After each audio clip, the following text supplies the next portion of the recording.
जय श्री राम। जय श्री राम। जय जय श्री राम। प्रिय भक्त मित्रों, प्रतिदिन की भांति मैं आपके सामने रामचरितमानस गोस्वामी तुलसीदास जी महाराज द्वारा रचित से अयोध्या कांड का पाठ कर रहा हूँ। कल जो मैंने पाठ किया उसमें भरत जी सभी माताओं के साथ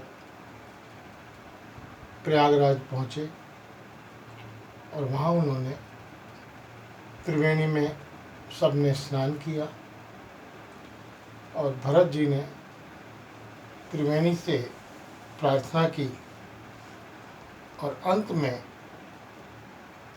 त्रिवेणी जी के अनुकूल वचन सुनकर भरत जी का शरीर पुलकित हो गया और हृदय में हर्ष छा गया। भरत जी धन्य हैं कहकर देवता हर्षित होकर फूल बरसाने लगे। अब उससे आगे का प्रसंग। प्रमुदित तीरथ राज निवासी, वैसा नस बटु गृही उदासी। कहे परस्पर मिली दस पाचा, भरत स्नेहु सुली रुस साचा। तीरथ राज प्रयाग में रहने वाले वानप्रस्थ, ब्रह्मचारी, गृहस्थ और सन्यासी सब बहुत ही आनंदित हैं और 10-5 मिलकर आपस में कहते हैं कि भरत जी का प्रेम और शील पवित्र और सच्चा है। श्री रामचंद्र जी के सुंदर गुण समूह को सुनते हुए वे मुनि श्रेष्ठ भरद्वाज जी के पास आए। मुनि ने भरत जी को दंडवत प्रणाम करते देखा और उन्हें अपना मूर्तिमान सौभाग्य समझाया। उन्होंने दौड़कर भरत जी को उठाकर हृदय से लगा लिया और आशीर्वाद देकर कृतार्थ किया। मुनि ने उन्हें आसन दिया। वे सिर नवाकर इस तरह बैठे मानो भागकर संकोच के घर में घुस जाना चाहते हैं। अर्थात उन्हें इस बात का बहुत ही दुख हो रहा है कि मेरे कारण प्रभु श्री राम को वनवास हुआ और वो अपने मन में ये मलाल कर रहे हैं। मुनि पूछऊ कछु यह सब सोचू, बोले ऋषि लखी सिरु संकोचू। सुनऊ भरत हम सब सुधि पाई, विधि कर्तव्य पर किए न बसाई। उसके मन में यह बड़ा सोच है कि मुनि कुछ पूछेंगे तो मैं क्या उत्तर दूंगा। भरत जी के शील और संकोच को देखकर ऋषि बोले, भरत सुनो, हम सब खबर पा चुके हैं। विधाता के कर्तव्य पर कुछ वश नहीं चलता। माता की करतूत को समझकर याद करके तुम हृदय में ग्लानि मत करो। हे तात, कैकेयी का कोई दोष नहीं है, उसकी बुद्धि तो सरस्वती बिगाड़ गई थी।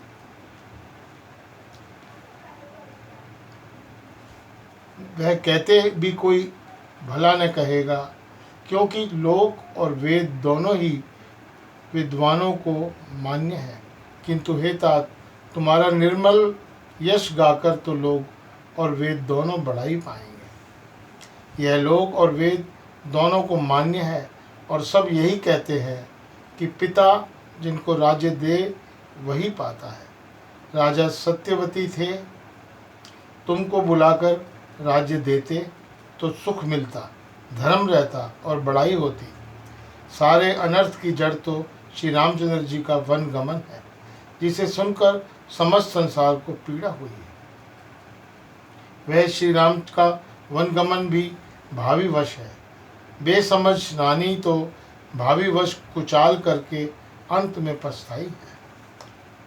उसमें भी तुम्हारा कोई तनिक सा भी अपराध कहे तो वह अधम, अज्ञानी और असाधु है। यदि तुम राज्य करते तो भी तुम्हें दोष न होता, सुनकर श्री रामचंद्र जी को भी संतोष ही होता। इस प्रकार मुनि भरत जी को समझा रहे हैं। हे भरत, अब तो तुमने बहुत ही अच्छा किया, यही मत तुम्हारे लिए उचित था। श्री रामचंद्र जी के चरणों में प्रेम होना ही संसार में समस्त गुण सुंदर मंगलों का मूल है। सो वह श्री रामचंद्र जी के चरणों का प्रेम तो तुम्हारा धन, जीवन, प्राण ही है। तुम्हारे समान बड़भागी कौन है? हे तात, तुम्हारे लिए यह आश्चर्य की बात नहीं है, क्योंकि तुम दशरथ जी के पुत्र और श्री रामचंद्र जी के प्यारे भाई हो। सुनहु भरत रघुबर मन माही, प्रेम पात्र तुम सब कोटि आई। लखन राम सीता अति प्रीति, निशि सब तुम्हें सराहत बीती। हे भरत सुनो, रामचंद्र जी के मन में तुम्हारे समान प्रेम पात्र दूसरा कोई और नहीं है। लक्ष्मण जी, श्री रामचंद्र जी और सीता जी तीनों को सारी रात उस दिन अत्यंत प्रेम के साथ तुम्हारी सराहना करते ही बीती। प्रयागराज में जब वे स्नान कर रहे थे, उस समय मैंने उनका यह मर्म जाना। वे तुम्हारे प्रेम में मग्न हो रहे थे। तुम पर श्री रामचंद्र जी का ऐसा ही स्नेह है जैसा मूर्ख मनुष्य का संसार में सुख व जीवन पर होता है। यह श्री रघुनाथ जी की बहुत बड़ाई नहीं, क्योंकि रघुनाथ जी तो शरणागत के कुटुंब भर को पालने वाले हैं। हे भरत, मेरा यह मत है कि तुम तो मानो शरीरधारी श्री राम के प्रेम ही हो। हे भरत, तुम्हारे लिए यह कलंक है, पर हम सबके लिए तो यह उपदेश है। श्री राम भक्ति रूपी रस की सिद्धि के लिए यह समय गणेश बहुत ही शुभ हुआ है। हे तात, तुम्हारा यश निर्मल नवीन चंद्रमा है और श्री रामचंद्र जी के दास कुमुद और चकोर हैं। वह चंद्रमा तो प्रतिदिन अस्त होता है और घटता है, जिससे कुमुद और चकोर को दुख होता है, परंतु यह तुम्हारा यश रूपी चंद्रमा सदा उदय रहेगा, कभी अस्त होगा ही नहीं। जगत रूपी आकाश में यह घटेगा नहीं, दिन प्रतिदिन दूना होगा। कोक त्रिलोक प्रीति अति करही, प्रभु प्रताप रवि छवि ही न हरिही। निस दिन सुखद सदा सब काहू, ग्रसी ही न के कही करतौ राहु। त्रिलोक रूपी चकवा इस यश रूपी चंद्रमा पर अत्यंत प्रेम करेगा और प्रभु श्री रामचंद्र जी का प्रताप रूपी सूर्य उसकी छवि को हरण नहीं करेगा। यह चंद्रमा रात दिन सदा अब किसी को दुख सुख देने वाला होगा। केकई का कुकर्म रूपी राहु इसे ग्रास नहीं करेगा। यह चंद्रमा श्री रामचंद्र जी के सुंदर प्रेम रूपी अमृत से पूर्ण है। यह गुरु के अपमान रूपी दोष से दूषित नहीं है। तुमने इस यश रूपी चंद्रमा की सृष्टि करके पृथ्वी पर भी अमृत को सुलभ कर दिया। अब श्री रामचंद्र जी के भक्त इस अमृत से तृप्त हो गए। राजा भागीरथी गंगा जी को लाए, जिन गंगा जी का स्मरण ही संपूर्ण सुंदर मंगलों की खान है। दशरथ जी के गुण समूहों का तो वर्णन ही नहीं है, अधिक क्या जिसकी बराबरी का जगत में कोई नहीं है।